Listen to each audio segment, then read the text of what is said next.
तेबे चलतु आम 28/9/2024 शनिवार पर प्रथम और द्वितीय श्रेणी पर लेसन प्लान टी तैयारी करनेबा।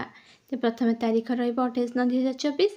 तब श्रेणी और पीरियड जहाँकि श्रेणी हूँ प्रथम पीरियड भी प्रथम जहाँकि जब मॉर्निंग स्कूल हो मॉर्निंग स्कूल टाइम पकेबे और जब आप 10टा स्कूल हो 10टा स्कूल टाइम पकेबे।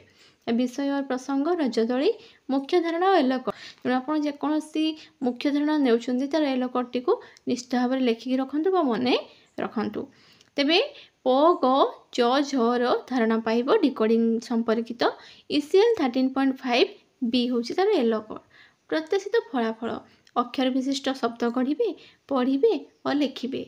शिक्षण कार्य सप्ताह 13 दिवस 2 और दिवस 3 को से करेंगे। शिक्षण सामग्री आम शब्द कार्ड नहीं पार अक्षर कार्ड नहीं पार। नेक्स्ट हूँ आमर प्रथम श्रेणी द्वितीय पीरियड जहाँकि आमर विषय हूँ कार्यपुस्तिका को नहीं करेंगे जमीक गणन पाई।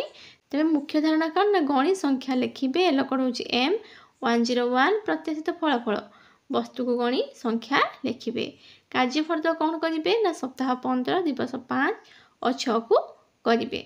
एथिपाई शिक्षण सामग्री ने गोली काठी आउ जिके किट। नेक्स्ट हूँ द्वितीय श्रेणी जहाँकि तृतीय पीरियड तार विषय हूँ एकतार बल और तार मुख्य धारणा हूँ डन ठर शब्द को पढ़े और लिखे। तार एल कोड हूँ ECL 13.9। तेज प्रत्याशित फलाफल ड ठ शब्द को गढ़ी छोट छोट गल्प पढ़ी बुझे। नेक्स्ट हूँ तार शिक्षण कार्य सप्ताह 12 दिवस 4 5 और 6 को करेंगे। एथिपाई शिक्षण सामग्री ने शब्द कार्ड अक्षर कार्ड।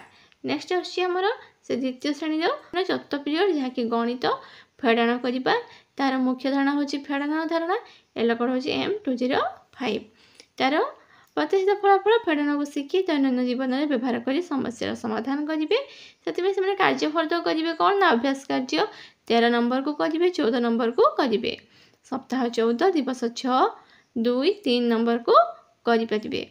तेज दरकार कौन ना जिके किटेल नहीं पारे। काठी बाड़ी को जो बीड़ा बांधा है नहीं पारे और गली को नहीं पारे। भावुँ यहाँ आपण उपयोगी हम। भल लगे लाइक शेयर करूँ। आम चैनल नुआ चैनल को सब्सक्राइब करूँ। Thank you.